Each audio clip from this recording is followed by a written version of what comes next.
Folks, breaking news. Charli XCX is back, and this time she's making rock music.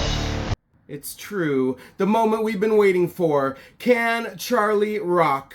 We're going to find out in this in-depth review of music, fashion, film by Charli XCX. Now, if you've watched my previous videos, you know I'm a lover of K-pop, and that is going to be a big part of this station, which, by the way, is K-Music Obsession with Nikki Lev. That's me, Nikki Lev. You know, I'm a lover of K-pop, but I'm also a lover of hyperpop and all things pop culture. So this channel is going to be a whole mismatch. I cannot get the word mishmash out of my mouth.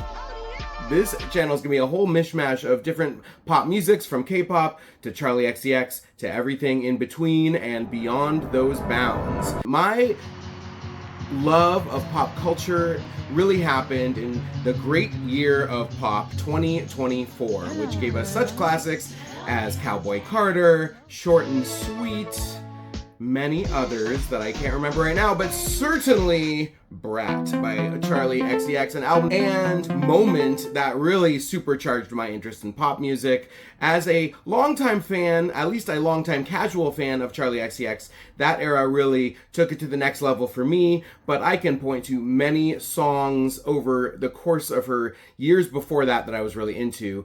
I'm going to go more in depth of that in a follow-up video where I'm going to be ranking all of her albums, and that's going to be a lot of fun, and that's also going to be one of the reasons I'm going to hold a star rating from this review here, because that will give away possibly where it's going to sit in her catalog for me. To start off talking about this era, it is, like many Charli XCX eras, an answer to her previous era. The Vroom Vroom EP and following mixtapes were certainly a reaction to the Sucker era, and Crash was certainly a swerve away from her hyperpop era that she had been engaging in for about 5 years before that. And finally, Brat was quite a reaction and response to the Crash era. And this is no different. Music, fashion, film is absolutely a reaction, not just to the music of Brat, but the whole moment it was and the effect it had on Charli. In this era, it seems like she's been very, very open about a lot of her feelings about being a pop star. We know as the rollout has happened that she wanted to make a more rock-oriented album. Brat is an album I love. I saw her on the Sweat Tour, which was just an amazing, very fun show. And as I kind of alluded to, it did change my life a little bit in many ways. And it certainly changed Charli's life, and not in only good ways. She finally got, I think, the mainstream success that she always wanted, and realized what a double-edged sword that actually turned out to be. And maybe now is the time to just start getting into the album itself. While it is a rock-oriented album, it is rock music through a Charli XCX type of lens. It is produced by the same two men who have been her main producers for many years now, A.G. Cook and Keane. Now, A.G. Cook gets about all of the mainstream popularity and love on his name, and so I'm going to say we are going to stop the Keane erasure right here and right now, because while A.G. is like her executive producer and the person she's really depended on above all else to help her with all of her big swings over the years, especially since Sophie, R.I.P., has been passed. But Keane is responsible for many of her big hits, of which now I need to look at which ones. Speed Drive from the Barbie soundtrack. It was her first charting song in quite a while in America, and that was a Keane production. AG is nowhere on that song. Also, there are multiple songs on Brat that are Keane productions, including Von Dutch, one of the biggest hits on the album. So Keane is all over her music. Let's stop the Keane erasure. I love AG, of course. I love the music he makes with Charli and music he makes separately. I also love the music Keane makes with Charli and separately. With all that in mind, rock music, let's talk about it. Rock Music opens the album, and it was also kind of the teaser for the era. It was the first video released. It is a Keane, Charli XCX composition, and it is produced by A.G. Cook and Keane. And I will say, while it was a very divisive release, especially because of one line on it, I loved it from the minute I first heard it. I loved the opening synth that then is kind of taken over with a real chunky guitar riff.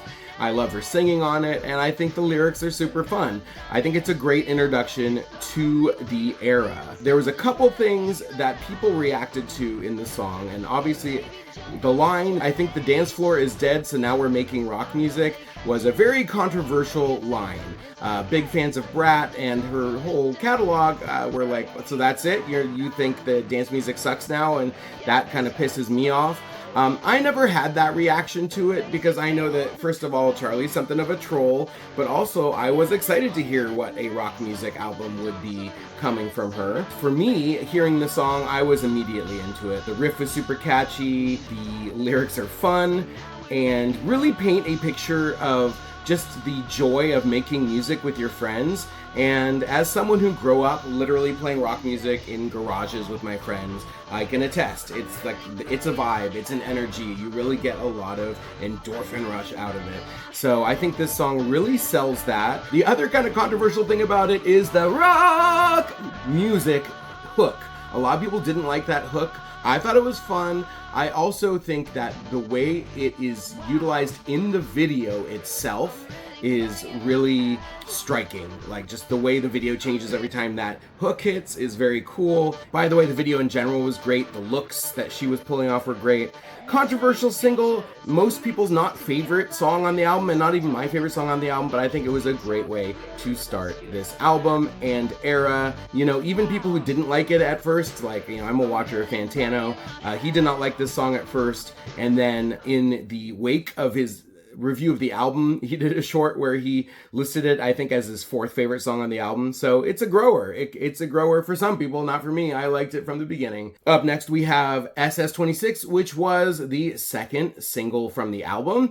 I like this song, though when it first came out, I didn't like it as much as rock music, but I also had a feeling that people would tend to like it more than rock music. It operates on this very chill drum machine beat, and it does still have guitars. SS26 is really like a song for our times, even in the title, which refers to spring summer 2026. And she talks about in this song the concept of basically how we're going to hell in a handbasket, or in this case, we're going on a runway straight to hell, using a fashion reference, talking about basically how we're going straight to hell and everything sucks and nothing's gonna save us, not music, fashion, or film. There's a call out to the album title. I love when she says, "I was hacked, it got taken out of context, obviously, if I didn't do it, even if I did," wrote a real good notes app apology. She then goes on to talk about her politics could work as a press strategy and her heritage could give me quite the USP, which I have to always look up what that means. I always forget. Unique selling proposition. So she's like using promotion and advertising speak in this song to talk about her heritage and her politics. And it's craven, you know, it's super craven, but it's like so honest to be talking about things that way, which is just, again, this is one of the ways that the album is not that different from Brat, diving into what it's like to be a pop star, what it's like to be someone who's in the public eye. The thing about this song I haven't really mentioned much yet is just it's beautiful melodically. Despite all the kind of humor in the lyrics, it's kind of a sad song, but it's because of the emotion in her voice. You can really hear it. The guitar textures are beautiful. The simple drum beat really just moves it along, keeping it from being too much like a ballad. I think it was a good second single. It's not my favorite song on the album, and when we get to my favorite songs on the albums, you'll know it. Next song, oh my god, this is where we start getting to the meat of the album, because this is the first non-single, and it is Card Declined. Card Declined really starts to get into this album's experimental tendencies. From the get-go, it's a much darker sound than the first two songs. The guitars are really grungy and dirty sounding, and the beat kind of matches that. She was talking a lot about Velvet Underground influence in the interviews having to do with this album, and she even has John Cale from the Velvet Underground on the cover art, and this is where I start to hear that influence specifically. Now, this song is also a really good follow-up to SS26 because she's once again talking about fashion, but this time in talking about fashion, she is talking about buying your way out of a bad mood, or buying your way into a personality, buying your way into happiness, and then oops, card declined. You gotta figure that out before you can get your personality, get your happiness, get your smile. I'll buy a smile, she says on the song. Once again, clever lyrics. The way that it's presented in the song, the way these lyrics match the sound of the song, it's kind of like a nightmare, like it's almost a nightmarish sound. The song also has quite a shift in tone from the dark grungy guitars over to these, they switch to a major key synth sound, and she's singing like much higher, I believe, and yet it doesn't sound happier, it still sounds kind of nightmarish. I really like that change there before what would be the end of the song, but instead of just ending the song, they give us 30 seconds of a different song. Apparently this was released in the B-sides in a different form. She had a B-sides Instagram account and released a bunch of B-side singles, of which I haven't really heard them yet. I watched someone reacting and presenting some of those B-sides to his buddy, but that was Daft Hunks, by the way, good reactor channel. But I haven't really heard those songs all the way through, so as much of a Charli fan, I haven't got around to all that yet, and I apologize for that. This little 30-second portion of a song at the end just has a killer riff. When the beat kicks in, it just rocks. The melody is sticky and catchy, and all there really is I keep thinking about you every single day. I keep thinking about you every single night. You know, there's a whole song there, and if it's in the B-sides, I'd love to just go and listen to the whole thing, but as it sits at the end of this song, I also love it because it takes the nightmarish card declined energy and just turns it on her head, and maybe she's still thinking about products and such, but that's not really what this part of the song sounds like. It's much more like I'm thinking about a person that I'm obsessed with. But I do love the way the song shifts at the end. Card declined, cool song. You're gonna keep hearing me say that because I think there is not one bad song on this album. Spoilers, but I just think it's a great album. Up next, this song is really one of my favorites on the album. This is Camera. Camera was the 4th single from the album, receiving a music video. However, I think it came out just like one day before the album came out. This song is amazing, and it's probably one of the closest to Brat as far as presentation, even lyrical content, the sound of it itself. It still has rock elements. The verse really has this very prominent guitar riff. I'm playing air guitar underneath the screen if you can't tell. Here, there you go, now you got it. It's got this prominent guitar riff, but it's really like high-pitched and clean, even like looped in weird ways. I've kind of dropped off in saying who co-wrote each song. I kind of started that with the first song, but all these songs are produced by AG and Finn, and basically, as far as I can tell, they play almost all the instruments collectively between the two of them, which is really cool. By the way, I have the CD. It's right here. I meant to like show that earlier. Proud owner of the CD, woohoo. I looked at the notes, seeing if there would be like a track by track breakdown of who's playing what. It does not quite have that, so I don't have the information. I don't know if George is playing drums on some of this or not. Seems like they would mention that in there if they were. You know, they show him playing drums on rock music video, in the rock music video, but I don't know. I just don't know the answer to those questions, because I do know that AG is capable of like playing drums and playing all the instruments. He's that kind of musician. So a question that I can't answer, but getting back to Camera, this song is about her ruminating on her career, and in that way it is kind of Brat-esque. Something she's been doing ever since Brat, which is a pivot towards film soundtracks, like the soundtrack to Wuthering Heights, but also acting on the screen. And there's a very important line on this song. Do I want to make music? Am I being fucking stupid if I try to be the girl on the screen when I'm turning 34? I see that very specifically becoming a movie actor at this age, getting into that, shifting, pivoting towards that as one of her main career goals at this age. And I just think that's such a strong lyric to bring into it. This is a song full of strong lyrics. When it hits the chorus, which I haven't even mentioned yet, the chorus is beautiful. The way the sound expands here, we get some synths coming in. The beat is a little more driving. The melody is sticky catchiness, using her kind of repetitive type of vibe that she does with her lyrics often, but all I know is how it makes me feel, and it makes me feel how it makes me feel. Yeah, you feel how it makes me feel. Yeah, it makes you feel how it makes me feel. Yeah, it makes me feel how it makes me feel when the camera's on. It's catchy, it drives the point home. Great chorus, great verses in this song, and then we have an outro that is just brilliant, kind of bringing the song to a close. I can be anything that I want to be, and I can feel the things I don't normally feel. Yeah, I can finally be totally honest. It's like I'm looking down the barrel of a gun. Effing shoot me. I don't feel embarrassed even if I suck. I'm always craving an experience that feels dangerous, and maybe this is it. Maybe it's what I need, because it's the only way to feel like I'm not actually me. So yeah, like, acting is her escape from always having to explain herself and always having to be herself, and that is why she's craving this career pivot in this moment. Love this song, one of my favorites on the album, an absolute banger. I hope it really catches on as a hit.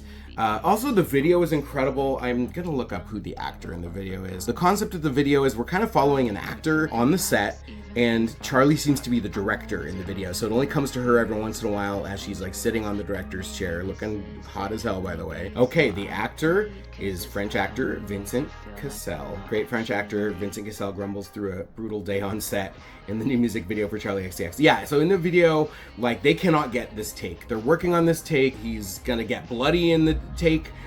He's gonna get shot in the take, and they need like his chest to explode, and all these things keep messing up on the set, and he just gets more and more frustrated. Cool video in a series of cool videos that they did for this album. We get into 2007 next. 2007 is so fun.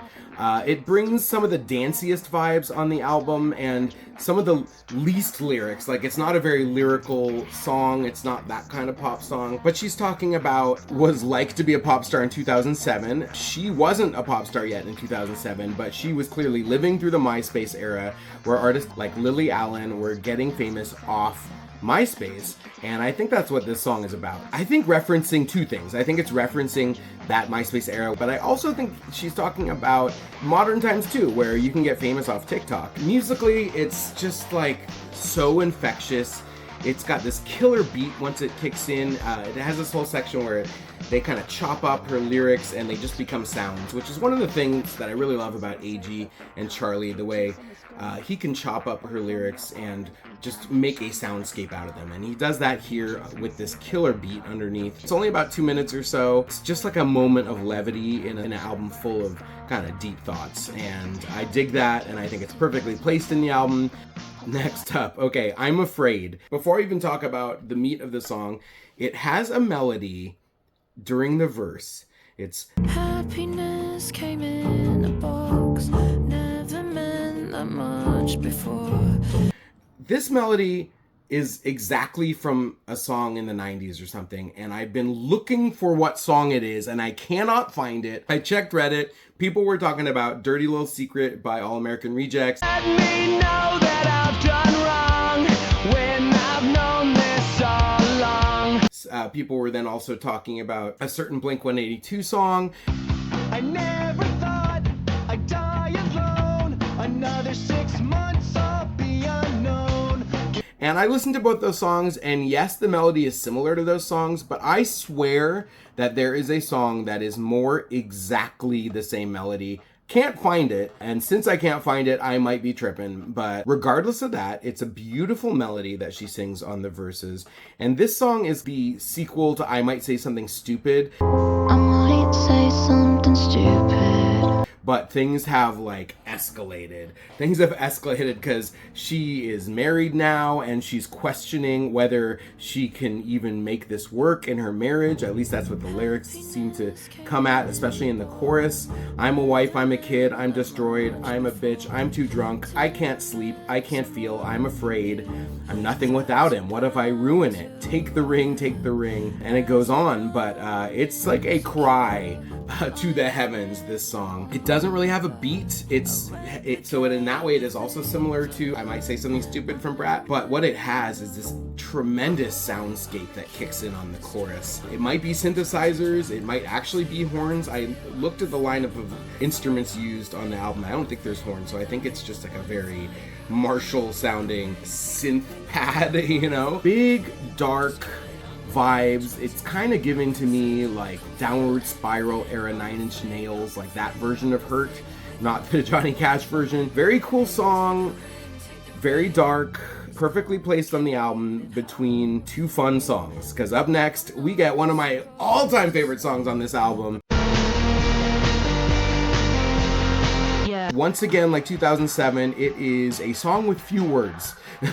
She doesn't say many words on this song, but she really gets a point across. I don't wanna. She doesn't want to, okay? She really doesn't. Until right before the chorus, wait, now I wanna feel it.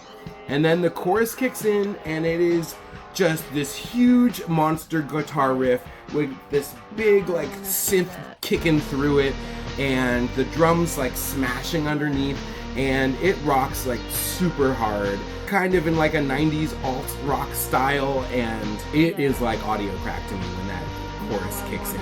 Headbanging awesomeness. It also has this amazing cut that I think it would be extremely hard for a band to actually do this live, but because it's AG chopping everything up, there is just this pure silence for just a brief moment for her to insert yeah. And I love it so much. I love this song. Then in the second verse, it's you don't wanna, you might, you're so predictable. Wait, now you wanna feel it. And then we're back to that killer chorus and those yeahs. I think that without many words, she's talking about the relationship between a pop star and their desires and their fandom and their desires. And it just makes for a killer rock song. It's one of my favorites on the album. After Yeah, we get Wink Wink.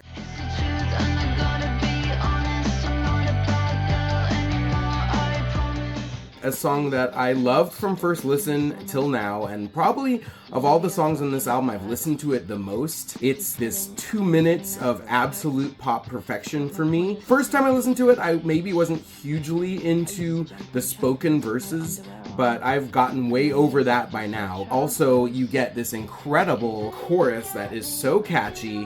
I'm saying it, it's a perfect pop song. Wink Wink is about how people perceive her, and people perceiving her as this bad girl, which she pushed this persona on Brat, though I think even then it was clear that she was saying that this is not all of who I am, but this is a part of me. Here's the truth, and I gotta be honest, I'm not a bad girl anymore, I promise. Wink wink. I'm not who you think I am, but also wink wink, maybe I am still kind of a bad girl. When it kicks into the chorus, it's just one of those sonically pleasing pop rock choruses that are harder to do than you think they are. But as it is, it's pretty perfect and one of my favorites on the album. I said it again and I meant it again.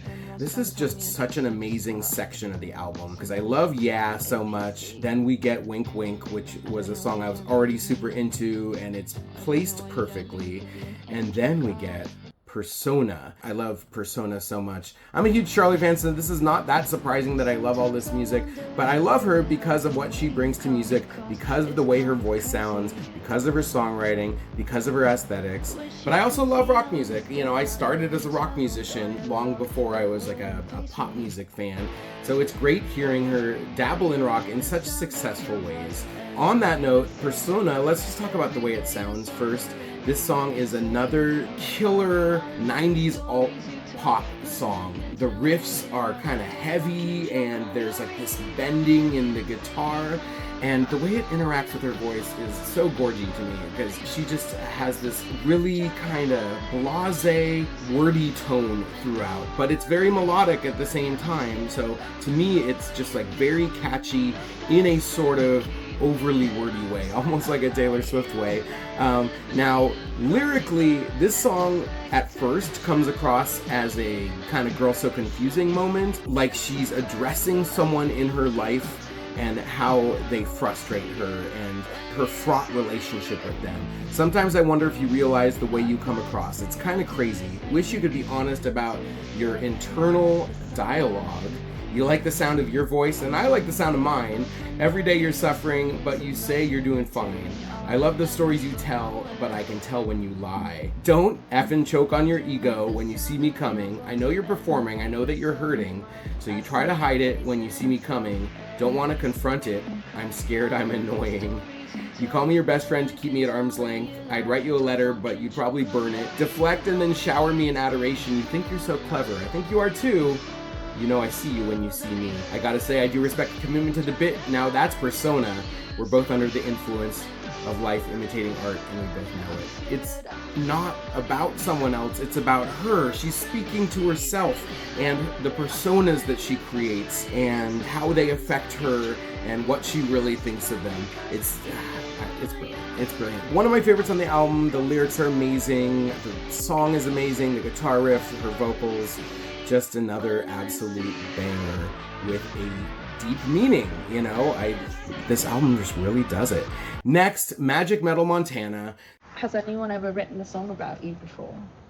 Not as explicitly, I think. This song is a clear love letter to AG. She even says his name in the song. It's kind of in conversation with So I, which is her tribute to Sophie. That is from Brat, and that's just a heartbreaker of a song. And this one doesn't have to be a heartbreaker of a song because AG is a person who's alive and in her life. But she even references I'd cry if you died in the song. This is her giving AG this love letter while he's still around to kind of correct a mistake she made with Sophie and not really telling Sophie how much she loves Sophie. Poppy, happy song. Like, as far as this album goes, other than rock music, this is I would say the companion piece to the song Rock Music, because it's just talking about the joy of making music with someone. She says, you make it easy for me, and that's almost like the best thing he can do for her amongst all the other things they share. We're already to the second to last song on the album, and the last song on the album is No One Lasts Forever, featuring David Cronenberg. David Cronenberg, a great filmmaker, mostly of horror movies, most famous probably like for his version of The Fly, which is one of Jeff Goldblum's greatest performances. And also he did a movie called Existence, which is a super head trip of a movie that I highly recommend, and obviously has many other classics. Charli had a conversation that was really meaningful to her with David Cronenberg. She went back to him and asked if she could record him kind of talking about the same things, and so he did. And what he was talking about and what they recorded is a near-death experience he had, and how while he was lying there on the pavement, he wasn't thinking about art, and he wasn't thinking about what he was leaving behind as an artist. He was thinking about oblivion. This is what really hit me from first listen on. I mean, we can talk about immortal artists of various kinds, and it can turn out that yes, some artists have created art that has really survived thousands of years, and that's fantastic, but experientially for them, they are dead, they are gone, they are not experiencing that. These are true things, and thank goodness for them.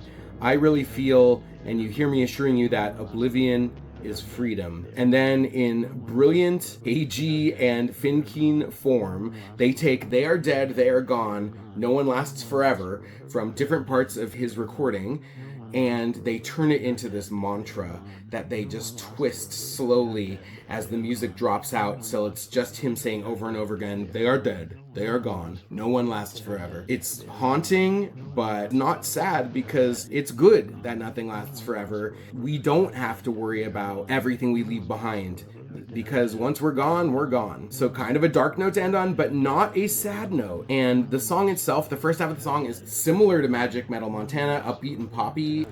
It works, and it really makes its point. It drives its point home. It's kind of knocking you in the head with the point. And that is the album from start to finish, and I think it is a masterpiece. I think it is absolutely beautiful and deep and dark at times and creepy sounding at times, but also so much fun and light and enjoyable at other times. You know, if I had to pick my favorites, I'll do a little top five here. I'm going to go for number 5. I have to go with Card Declined. It's just a really amazing piece of art, and plus having that little ending section that is fun, so you have like a dark, grimy, evil sounding song that ends with a little fun bit from a different song. Love that. And then for number 4, I'm going to go with Wink Wink, which is just to me a perfect pop song, and again, the song I've listened to the most. At number 3, I'm gonna go with Yeah. At number 3. I just think that the way that chorus rocks is so unparalleled. Like, you can't get any better than that. Number 2, I'm going to go with Persona. I love that song. I love the way it sounds. I love that it's really like one of the main thesis statements to the album. And I love that it's like this perfect 90s alt pop song. And finally, I'm going to go for number 1. I'm going to go with Camera. I think Camera, because it's a fully formed, beautiful, layered pop song about her relationship with her pivot that she wants to make towards film, not just being a musician, but really like making a go at film. I just think that's just an important moment on the album, and also just sonically one of the best moments on the album. So I'm gonna go with Camera as my number 1. I love this album. As I said at the beginning, I'm holding a star rating, because I'm about to, in the next few weeks, next couple weeks, hopefully it'll be sooner than later, get you a full ranking of all Charli's albums, and that's going to include the Wuthering Heights soundtrack, because that is a Charli album. I'm thinking about making some other hot take additions to the list. She has a soundtrack she did for Bottoms, which I might just throw in there just for fun. So look out for that coming soon. Look out for some more K-pop reaction videos coming soon. But that was my in-depth review of an album I quite love by an artist I quite love. Charli XCX, music, fashion, film, my favorite album so far in 2026. Thank you so much for watching. You're awesome for watching. I hope you made it to the end. If you made it to the end, comment "nice necklace," and then I'll know you made it to the end. It is a nice necklace, isn't it? My name's Nicky Lev. Have a great time. Oh yeah, like, comment, subscribe. Help me get this new channel off the ground. I would love that and be ever thankful. Thanks a lot and have a great day. Bye!